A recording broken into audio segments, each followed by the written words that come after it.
Hello friends, आइए अब part B देखते हैं पेपर का, जो भाग ब है उसमें ऑप्शन फर्स्ट। ये फर्स्ट ऑप्शन जो है आपका बेसिकली आपको यहां पर दो विकल्प मिलेंगे पार्ट बी में। एक जो होगा वो आपका एनालिसिस ऑफ फाइनेंशियल स्टेटमेंट होगा और एक जो होगा वो आपका क्या होगा, कंप्यूटराइज्ड अकाउंटिंग, यानी लेखांकन में कंप्यूटर का जो प्रयोग होता है उससे संबंधित होगा। तो यहां हम एनालिसिस यानी वित्तीय विवरणों के विश्लेषण के बारे में ही प्रश्नों को देखेंगे। जो पार्ट बी है आपका वो एनालिसिस ऑफ फाइनेंशियल स्टेटमेंट यानी वित्तीय विवरणों के विश्लेषण से संबंधित है। तो यहां कुछ प्रश्न 1 नंबर के होंगे, कुछ प्रश्न 3 नंबर, 4 नंबर, 6 नंबर सभी के मिलेंगे। तो आइए सबसे पहला प्रश्न देखते हैं जो 1 नंबर का है।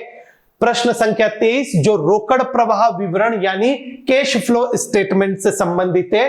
रोकड़ प्रवाह विवरण तैयार करने के मुख्य उद्देश्य का उल्लेख कीजिए। बहुत सारे उद्देश्य होते हैं रोकड़ प्रवाह विवरण तैयार करने के, लेकिन ये पूछ रहा है कि मुख्य उद्देश्य क्या होगा। State the primary objective of preparing cash flow statement.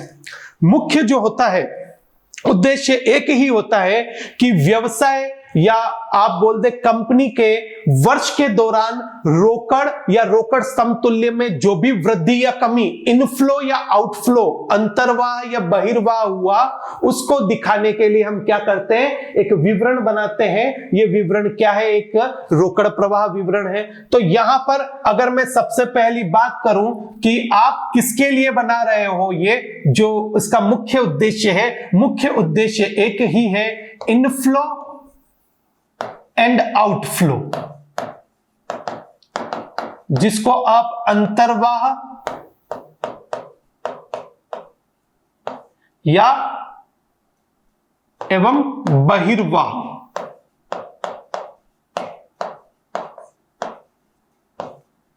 जिसको इनफ्लो को बोलते हैं वृद्धि, रोकड़ में क्या होना, वृद्धि होना, या फिर रोकड़ में क्या होना, कमी होना।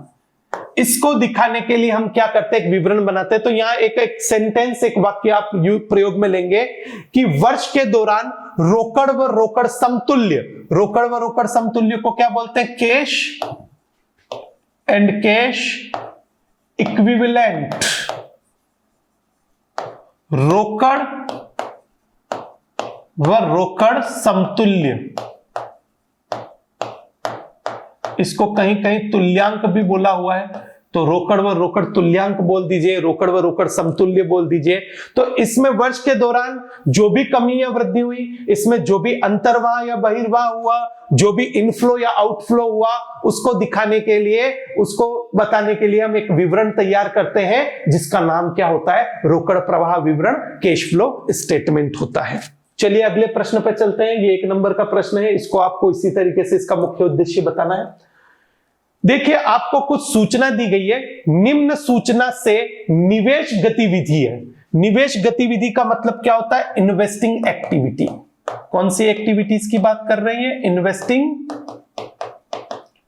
एक्टिविटी की बात कर रहे हैं।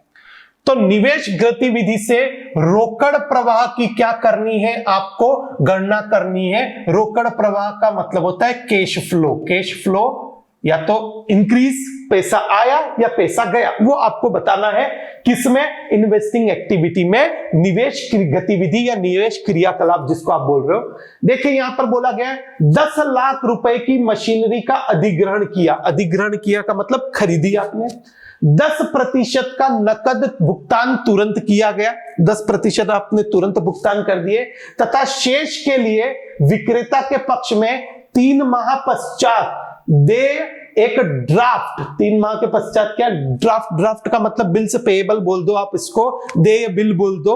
वो दे बिल आपने क्या कर दिया, स्वीकार कर लिया कि 3 माह के पश्चात आप शेष राशि का क्या कर दोगे, भुगतान कर दोगे। ऐसा बिल जो था, ऐसा जो ड्राफ्ट था, ऐसा जो आपका प्रतिज्ञा पत्र था, उसको आपने स्वीकार कर लिया। अब आपसे पूछा गया कि इसमें रोकड़ प्रवाह क्या हुआ, इनफ्लो हुआ, आउटफ्लो हुआ। क्या रोकड़ अंतर्वाह आपको मिला है या बहिर्वाह? देखो भुगतान किया इसका मतलब बहिर्वाह हुआ है, आउटफ्लो जिसको आप बोल सकते हो। लेकिन यहां पूरा 10 लाख का बहिर्वाह हुआ है या कम का हुआ है? देखिए यहां प्रश्न में आपको सूचना है कि 10% का भुगतान तुरंत किया गया। 10% किसका? ये जो 10 लाख रुपए थे आपके, इस 10 लाख का अगर मैं 10% निकालूंगा, 10% कैसे निकालते हैं? 10/100 करेंगे तो इसका आएगा 1 लाख रुपए। ये 1 लाख रुपए का आपने भुगतान किया है, यानी ये 1 लाख रुपए आपका क्या है? आउटफ्लो है। आउटफ्लो का मतलब होता है बहिर्वाह, यानी रोकड़ में कमी हुई है। कितनी कमी हुई है? नकद में कितनी कमी हुई है? 1 लाख रुपए। तो बाकी का जो 90% है, जो 9 लाख बाकी है, वो तो 3 माह के पश्चात देने हैं, अभी तो नहीं देने हैं। तो अभी जो बहिर्वाह हुआ है, जो रोकड़ में कमी हुई है, वो कितनी हुई है? 1 लाख रुपए। तो इसका उत्तर आपका क्या होगा कि 1 लाख रुपए क्या हुआ है? आउटफ्लो हुआ है। 1 लाख रुपए का बहिर्वाह हुआ है। किस गतिविधि में? इन्वेस्टिंग एक्टिविटी में, निवेश गतिविधि में 1 लाख रुपए का बहिर्वाह आपको दिखाना है। यही प्रश्न इंग्लिश में है जिसको आप पढ़ सकते हैं। उत्तर एक ही होगा, 1 लाख रुपए का आउटफ्लो है। आइए अगले प्रश्न पे चलते हैं। 25वां प्रश्न 1 नंबर का ये भी है। कारण देते हुए उल्लेख कीजिए रोकड़ के अतिरिक्त। क्या बोला गया? रोकड़ के अतिरिक्त, अदर देन कैश। इसको हम बोलते हैं अदर देन कैश। रोकड़ के अतिरिक्त अन्य प्रतिफल के बदले में, अन्य प्रतिफल के बदले में अंशों के निर्गमन का परिणाम। यदि आप रोकड़ के अतिरिक्त यानी जो अंशों का निर्गमन करोगे, वो पैसा अंशों के निर्गमन से आपको रोकड़ यानी पैसा नहीं मिलेगा, उसके अतिरिक्त अन्य प्रतिफल के बदले में यदि आप अंशों का निर्गमन करते हैं तो उसका परिणाम क्या? रोकड़ अंतर्वाह होगा, क्या रोकड़ बहिर्वाह होगा, या कोई प्रवाह नहीं होगा? ये कारण देते हुए आपको बताना है। State giving reasons whether issue of shares for consideration other than cash will result into inflow, outflow और no flow of cash। देखिए आप अंशों का निर्गमन कर रहे हो लेकिन रोकड़ के अतिरिक्त कर रहे हो, यानी आपको पैसा नहीं मिल रहा है। तो ऐसा कौन सा एग्जांपल है, ऐसा कौन सा उदाहरण है जिसमें आप अंशों का निर्गमन तो करते हैं लेकिन आपको पैसा नहीं मिलता है? देखिए आपने जब चैप्टर पढ़ा होगा तब देखा ही होगा, जब ये अध्याय पढ़ा होगा तब देखा ही होगा कि जो अंशों का निर्गमन है वो 2 तरीके से होता है। या तो नकद के लिए, रोकड़ के लिए होता है, या फिर आपका रोकड़ के अलावा अन्य प्रतिफल के बदले में होता है, यानी कंसिडरेशन अदर देन कैश। इसमें आपने मान लो कोई संपत्ति खरीदी, मशीन खरीदी 10 लाख रुपए की, उसका भुगतान करने की जगह आप उस विक्रेता को क्या कर दीजिए? अपनी कंपनी के अंश निर्गमित कर दीजिए। यानी आपको पैसा नहीं मिला, आपको संपत्ति मिली है और उसके बदले में आपने अंश क्या कर दिए? निर्गमित कर दिए। यानी आपकी अंश पूंजी भी बढ़ जाएगी और संपत्ति भी बढ़ जाएगी, तो बैलेंस शीट मैच हो जाएगा आपका। तो कुल मिलाकर यहां आपको पैसा नहीं मिला है, यानी यहां पर मैं उत्तर यह रखूंगा कि कोई प्रवाह नहीं होगा, नो फ्लो। क्यों नो फ्लो? क्योंकि आपने जो अंश निर्गमित किए हैं वो रोकड़ के अतिरिक्त किए हैं, और रोकड़ के अतिरिक्त यदि अंश निर्गमित करेंगे तो उसके परिणाम स्वरूप यहां पर न तो रोकड़ में वृद्धि होगी न रोकड़ में कमी होगी, यानी कोई प्रवाह, कोई फर्क नहीं पड़ेगा। यानी आप लिखेंगे कोई प्रवाह नहीं होगा, यहां पर कोई प्रवाह नहीं होगा, न तो रोकड़ बढ़ेगा न रोकड़ घटेगा, क्योंकि यहां पर अंशों का निर्गमन रोकड़ के पे नहीं होकर अन्य प्रतिफल के बदले में किया गया, तो इसमें रोकड़ में कमी वृद्धि न होने पर कोई प्रभाव नहीं होगा, कोई फर्क नहीं पड़ेगा। ये इसका उत्तर होगा। There is no flow. Why? Because the shares are not issued on cash. The shares are issued consideration other than cash. So there is no flow of cash. There is no increase and decrease of the cash. So no flow in the cash, in cash. आप ये अपना answer देंगे। आइए अगले प्रश्न पे चलते हैं। निम्नलिखित में से कौन सा वित्तीय विश्लेषण का औजार यानी तरीका नहीं है? टेक्निक जिसको आप बोलते हो एनालिसिस ऑफ फाइनेंशियल स्टेटमेंट, वित्तीय विवरणों के विश्लेषण की बात हो रही है यहां पर। जो वित्तीय विश्लेषण है, जो फाइनेंशियल एनालिसिस है, उसका तरीका यानी उसका औजार नहीं है, उसकी कोई तकनीक नहीं है। सबसे पहले अपन देखेंगे तुलनात्मक आय विवरण, कंपैरेटिव इनकम स्टेटमेंट। ये तरीका होता है किसका? वित्तीय विवरणों के विश्लेषण का। तुलनात्मक स्थिति विवरण जिसको बोलते हैं कंपैरेटिव पोजीशन स्टेटमेंट बोलते हैं या कंपैरेटिव बैलेंस शीट भी बोलते हैं इसको, बहुत सी बार बैलेंस शीट बोला जाता है, वो स्थिति विवरण तुलनात्मक है, उसका भी वो भी आपका वित्तीय विवरणों का विश्लेषण होता है।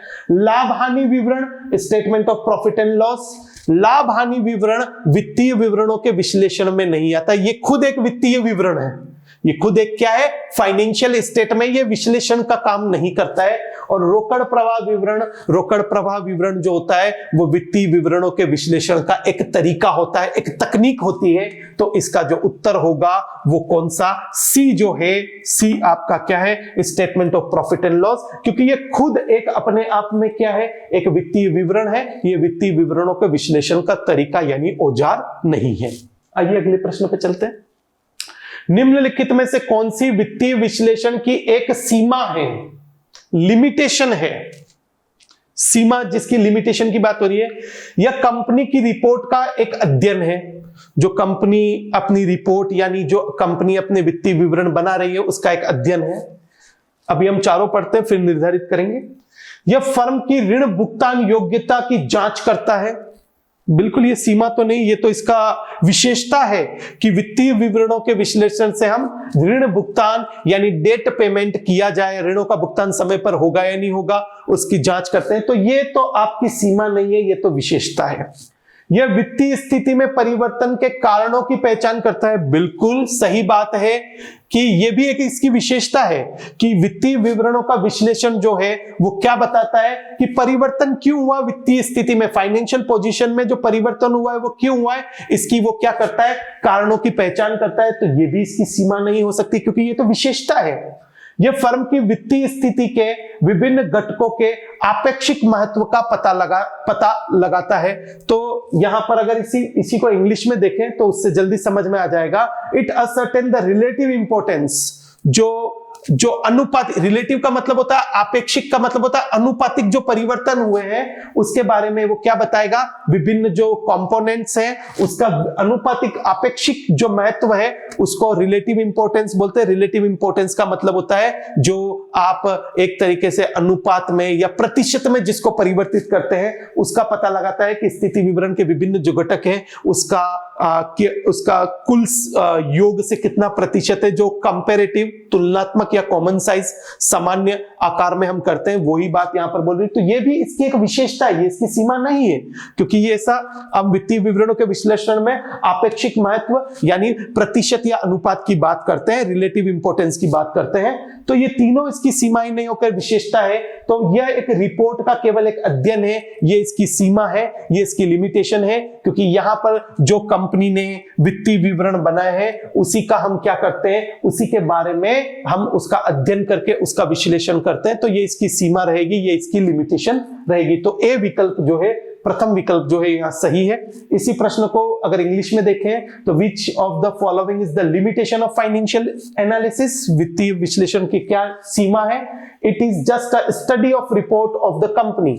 Second, it just the ability of the firm to repay its debts, ये इसकी विशेषता है, फीचर है। It identifies the reasons for change in the financial position. This is also a feature, characteristics, and it ascertain the relative importance of different components of the financial position of the firm. This is also feature या characteristic है। तो जो सबसे पहला है ये एक study है, जो रिपोर्ट आप बता रहे हो, रिपोर्ट का एक क्या कर रहे हैं, अध्ययन कर रहे हैं, यानी जो आपने खाते बनाए हैं, अंतिम खाते बनाए हैं, उन्हीं का अध्ययन यहां पर किया जा रहा है।